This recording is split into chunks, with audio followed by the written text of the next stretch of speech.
Hi, tonight's episode is going to involve a lot of difficulty right now on the American political landscape. We have seen erratic activity in this 2020 election. A lot of it cannot be attributed to one particular revolution, but there's many details behind the scenes that we have not considered on this radio show. We have John and Don holding right now, and I'm just going to mention a few facts before I pull them in because a lot of things are at stake. Now, first, when considering the American voter landscape, one state that was highlighted tonight in the voting record was North Dakota, which is something people don't think about a lot because it's only 14 delegates count. But the problem is that North Dakota has suffered immensely in the last 3 years, and perhaps John will disagree, but it's one of the few states that has been suffering under the Trump administration. Right now, the United States exports to China is down $33 billion, 21% of the former market. And one of the groups that are suffering from this are the soybean market. The farmers in North Dakota lost a complete Chinese market that they cannot recover up till this day. Also, the oil boom in North Dakota that has now been tapered off, part of it had to do with the Saudi Arabian deal that Trump had with the North Dakota Saudi Arabia barrels, where he asked them to increase their output to 1 million barrels per day after he had to offset the Iranian loss that was distributed in other parts of the world, which hurt the North Dakota oil production. 1.8 million barrels per day was produced by Russia, and Trump wanted to keep the connection with Saudi Arabia fluent, and he asked them to increase their 1 million barrels output per day 12 months ago, which indirectly affected the North Dakota production. The other problem that has been, and there was also the Venezuelan crisis a year ago that I forgot to mention. Heidi Heitkamp, a former senator that lost in 2018, created an organization called One Country with former Senator Joe Donnelly. What they're trying to do is influence the Democratic Party that if they cannot maneuver more votes out of the rural parts of the central part of the United States, that the Democrats will immediately lose in 2020. So their team looks at rural votes county by county and state by state and find that if the Democrats don't break their performance with rural voters, they're projected again to lose.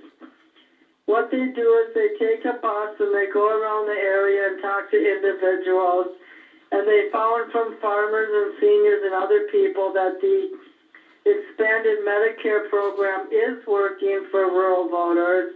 They don't want any eliminations by Trump.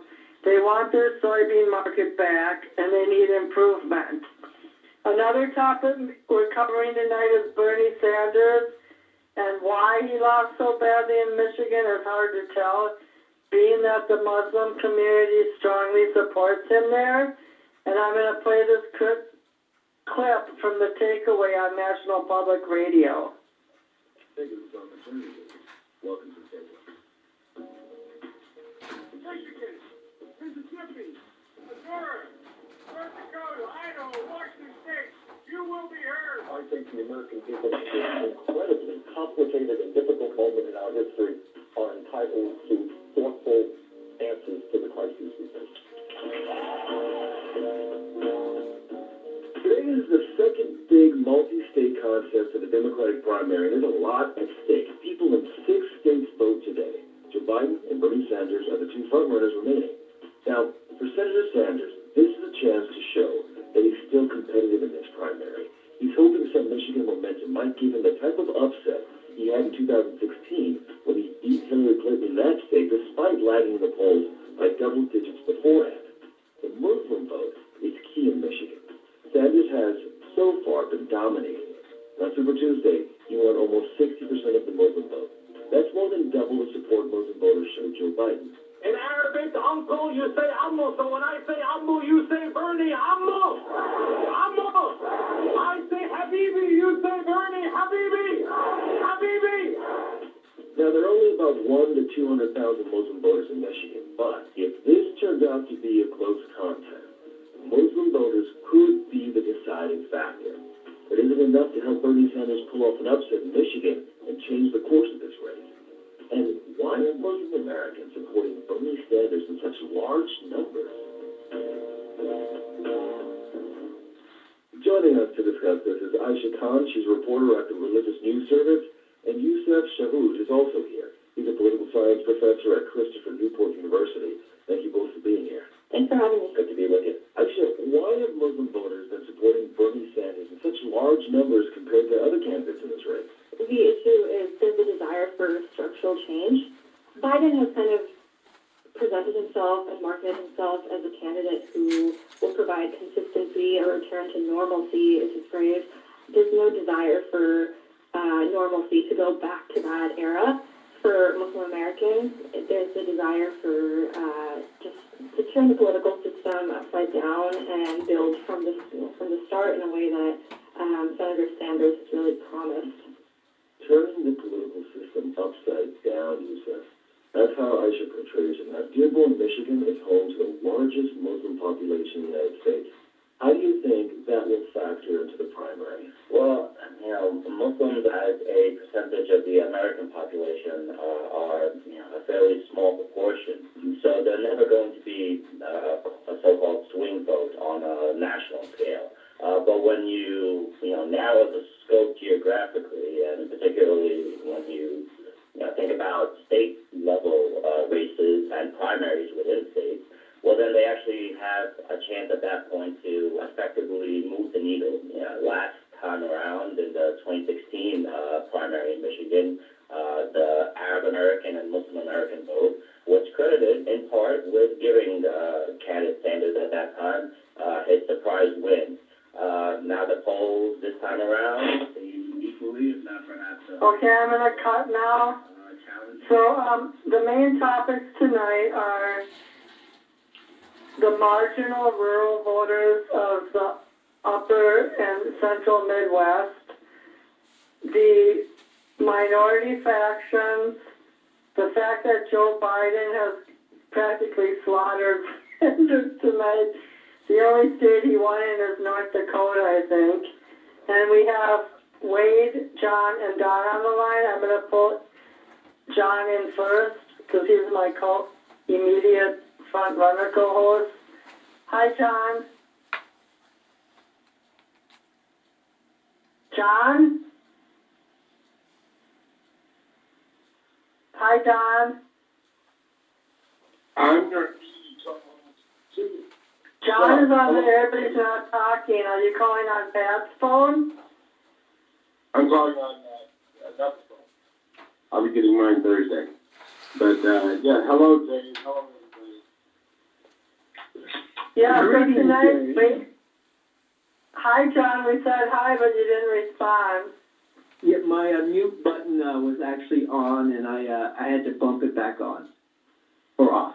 Okay, the topic tonight is life and death on the U.S. political landscape, and also the inflated COVID-19 virus. I did listen to a scientist for 10 minutes who said that it's not a pandemic, but it's approaching, the fear factor is increasing. Let's bring Wade in. 1 second, please. Hi, Wade. How's it going tonight? Hi, everybody. I'm doing Hey, Wade. Yeah.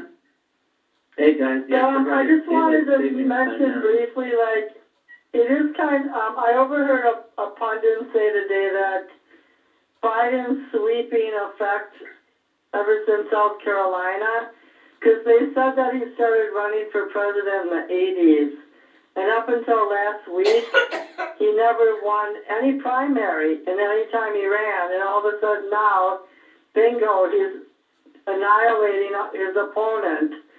So he's 81% up in Mississippi, 60% in Missouri, 31%. He's lost miserably to Sanders in North Dakota. He beat Sanders in the only really important race of the day in Michigan, and he's 7% ahead of Sanders in Idaho, and they're tied in Washington State.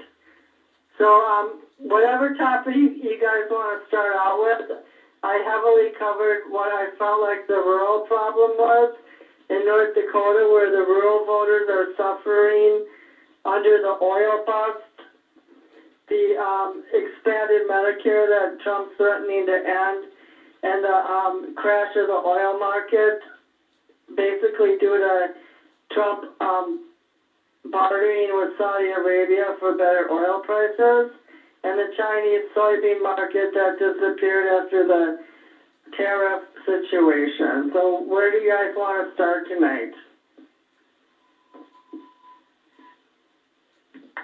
Go ahead, you guys, because I mean, this start anywhere, any one of those topics. The soybean market is... Well, John, I figured you'd have a response about my only valid criticism of Trump thus far.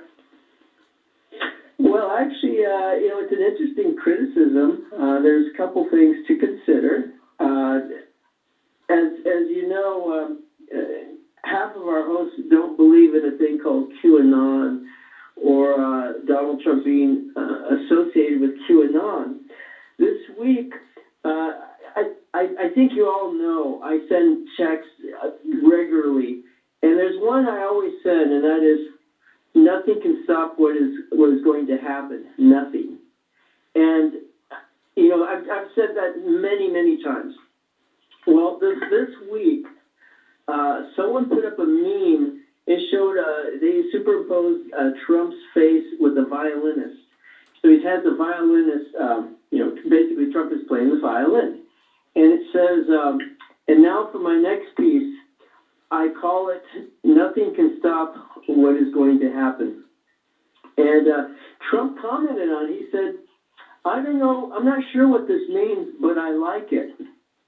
And again, he's just teasing. Half of his followers... Okay, so are you ignoring everything I said regarding the flattening of the soybean market, how his deal with the Saudis has hurt the North Dakota oil industry, and how he's threatening the expanded Medicare, which is helping rural people in states like North Dakota? Well, I thought I'd bring you up to speed with Q and with the president. First of all, in regards to the gas and oil, as you know, half of our hosts have been saying how Trump is a Putin's bitch and he's a puppet of Putin. Just forget about what the hosts said. Just talk about what you think. Okay. Well, this is what the point you're trying to raise.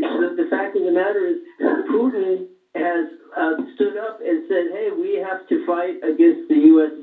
Shale industry and the gas and oil, and he's going to war with Trump over this. Now, this isn't a puppet situation. This is a person who's going mano a mano with the United States. The reason why is because our maestro, our POTUS, has made us the number one producer of oil products. So we are in a power position, and as long as you have oil, it doesn't matter what you can play with the prices all you want. We're not at the mercy of OPEC. We're not at the mercy of Saudi Arabia or other countries. We're playing a game, and it's a game of chicken. In regards to, we talked about this earlier. The president wants us not dependent on China. We have this coronavirus from China. We get our medical products from China, our supplies, all these things. And now, because of this quarantine, it's killing everything, right? Who should we have been listening to all these years? The maestro. He called it from the beginning. I did want to mention one point that Trump Trump didn't like the fact that Russia has been producing 1.8 million barrels of oil per day. But he wanted to co-align with Saudi Arabia because a lot of Russian oil goes to our enemies, including China. And you know, the other reason why Putin's pissed is because Trump blocked his pipeline. And that's why he's upset that they couldn't finish it yet, because Trump blocked it. This isn't someone that's a puppet. He is the puppet master. And regarding but we didn't say anything. Okay, first of all, just don't make everything sound like a conspiracy theory and sinister, because I was just talking in plain old facts. Like, because Heidi Heitkamp was interviewed by National Public Radio in the last week, and I just want to bring up this point. Can we ever get the soybean market back from China? Because we're not talking even though we are importing less oil from China, we're still importing the same amount from China, but our exports have gone down, which means we're suffering because of it. Yes, Don? You're not understanding, James, that first of all, we were talking about oil. I wanted to kind of hear what John had to say, because these are the pipelines I've been talking about all along. And, the reason that we were over sending aid to Ukraine in the first place was because they were the intermediary. They had to go with their lands for the pipelines to go at least to the Polish ports so that they could supply Europe. But, they've got pipes going to Iran, they've got pipes going to Turkey, they've got pipeline. Oil is the number one commodity of Russia. And, as the oil business goes, so does Russia.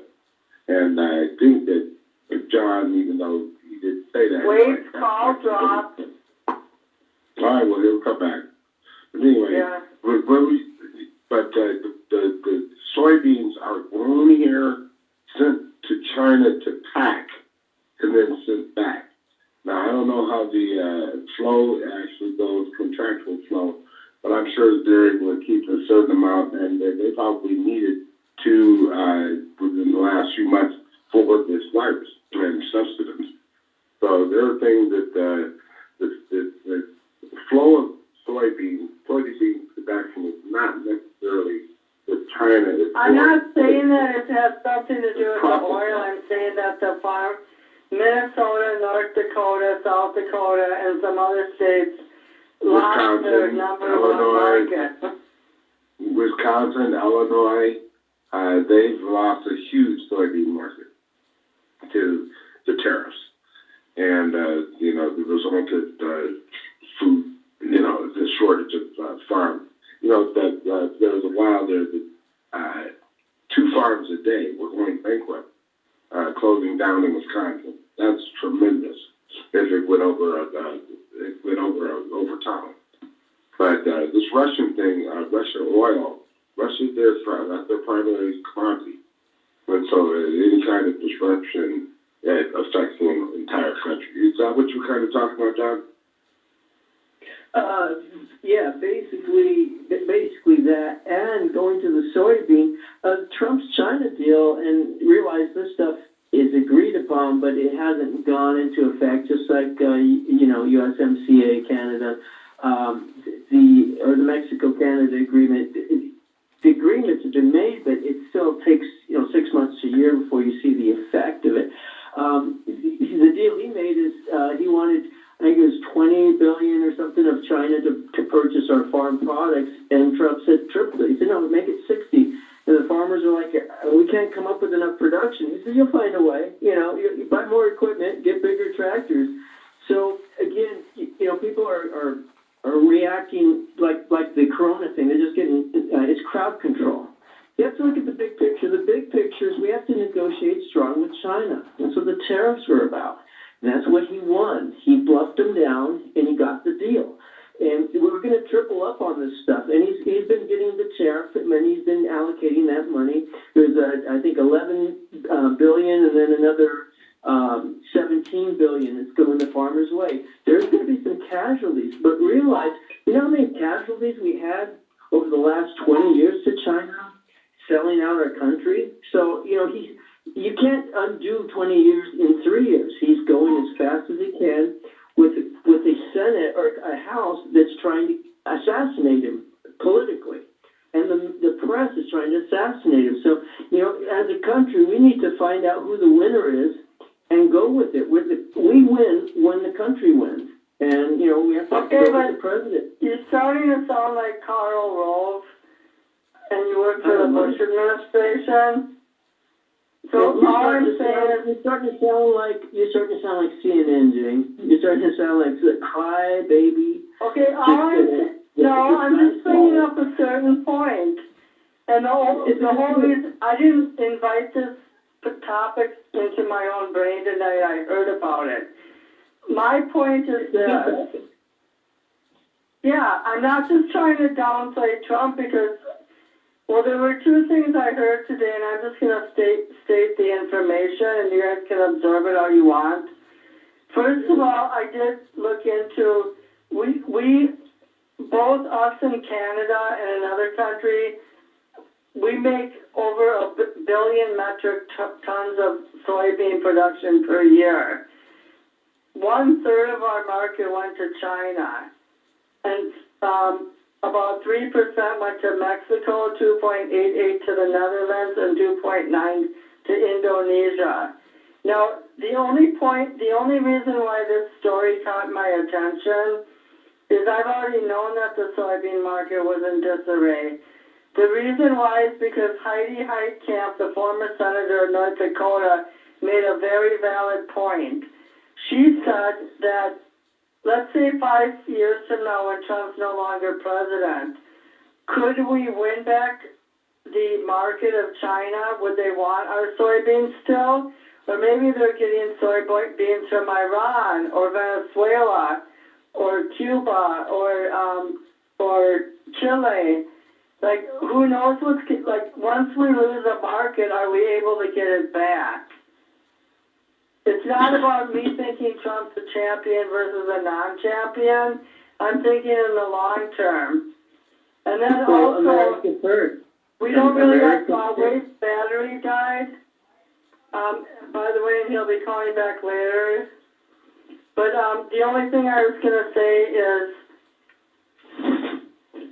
it's not, I'm not trying to criticize you, but you're always coming from a perspective is, one day, let's just say one day, I'm going to give you a scenario. Let's say one day your little friend, Donald Trump, is no longer the hero in every single aspect of U.S. Domestic policy. Then you can't put all your faith in one man. We have to look at these broad-based policies and how they're working. It's not just it's just like when Biden and Bernie go up to discuss Medicare and what aspect of Medicare they think will succeed or fail. It's not the man that people are rooting for. It's the solutions that they're desiring. Oh, yes, and he's a man. He's imperfect. He's going to make mistakes. He's going to make some calls that are good or bad. What I'm saying is that I can tell you, I don't care who's president. I want strong America, America first, our businesses. We can't be so dependent on China. We have to secure our wall. Remember all these people coming in? That's come. Italy's getting killed with the coronavirus. It's the second leading country that has it. They have 60 million people. They've had over 600 people die, which isn't a big deal. It's about 1 out of 6 6% because 18,000 have been infected. And here we are in America, and, we don't have anywhere near those numbers. Yet we've got, 5 times as much population because the president shut down China, quarantine. Don, I got to interrupt you a minute. Ben's on the line. We have a guest caller from the 909, and Don had to call back in. So can you give me a second? Hi, Ben. Hello. Don, you're back on the air, and I want to see who the 909 is. I know that I'm 90% sure it's Northern California. This is Jane from BTR, Political Gravity. Who's calling, please? Hi, Jane, it's Suzette. Hi, where are you calling from? I'm calling from Southern California. Oh, we remember you. I remember you distinctly. Yes, we have the last back and time forth. you called. Yeah, hello. So anyways, John and I were having a debate because I heard a podcast today, and basically Heidi Heitkamp, who lost in 2018 to the Senate race in North Dakota, was trying to frame her debate around saying that the oil industry in North Dakota is hurting because Trump's deal with the Saudis to increase oil production. The Chinese soybean market that we used to have is no longer in existence pretty much. And the rural farmers that depend on the expanded Medicare program are now at risk because Trump's threatening to eliminate that. So basically it was just a microcosm of what rural voters are actually experiencing under the Trump administration. And if it keeps going in that direction, will some of the rural votes across America go against Trump in about 9 months? I see. Well, gee, let me... And you can also comment on the Bernie Biden race, the coronavirus, or whatever you want. Okay. Well, I guess we'll start off with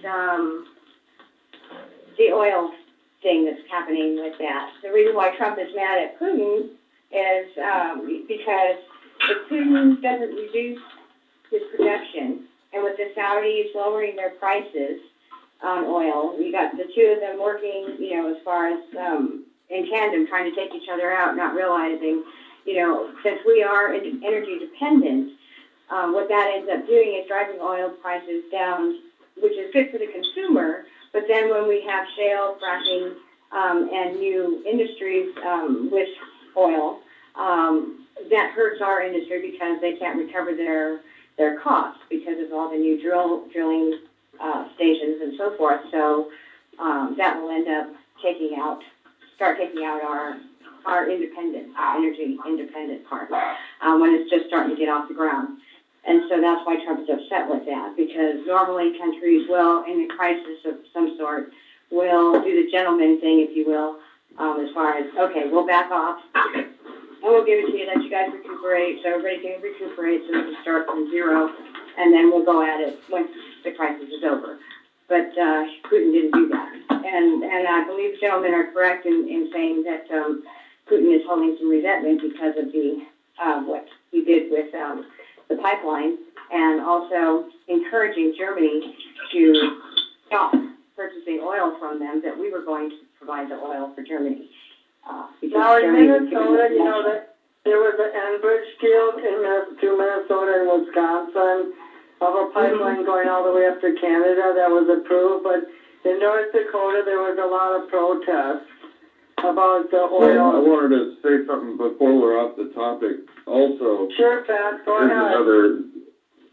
There's another factor to. Hey, how's it going?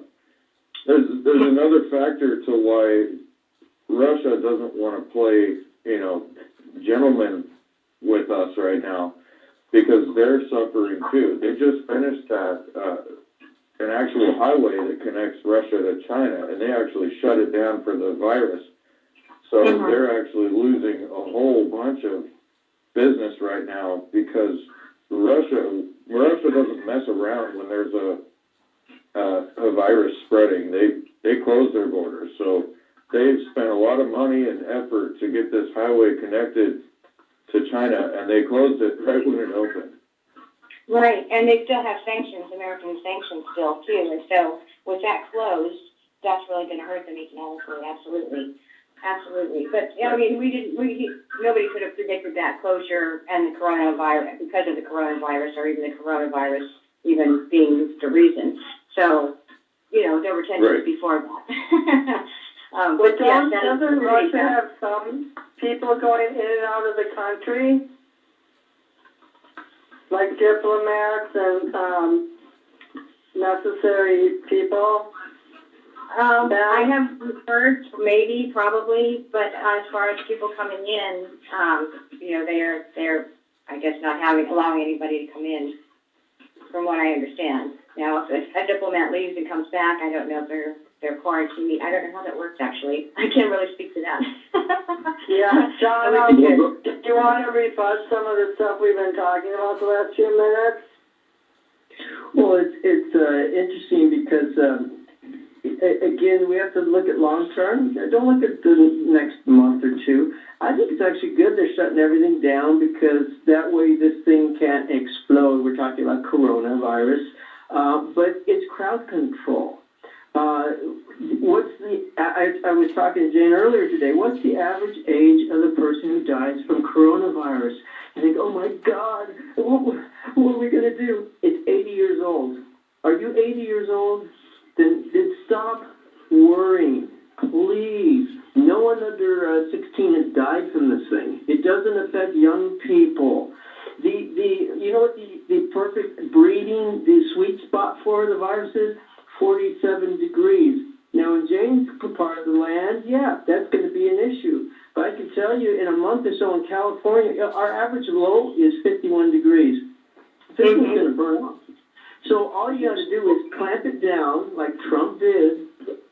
Finally, someone who clamps it down. And by the way, let's remember the Obama administration. The last time we had a flu season, it was 1,000 people dead. It took a year.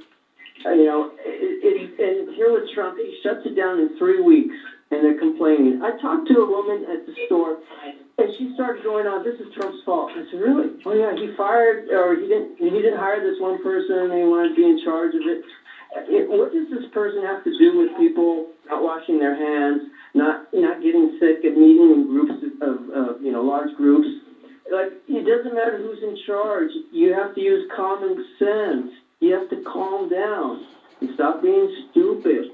And, that's what's happening here. Like, the situation will contain itself. It's just crowd control. People are trying to get freaked out by the media. And they already are because it's not even affected up here. They already ran out of toilet paper in northern Wisconsin. No, crazy. And Clorox hit a record for stock. Tech stocks are down. I recommend buy some tech stock. In about 3 months, you're going to make a cool 20 to 30%. People with big money know this. There are going to be a couple other things they'll release with some kind of virus or bug just to control us, just to make us get freaked out, because people with money can do that. They can manipulate it, and they can. Who's in charge of the press? The big press, right? Six outlets. So they're giving you all this information. This lady, again, I was talking to her, and she's like, in Europe, they work for 6 months, and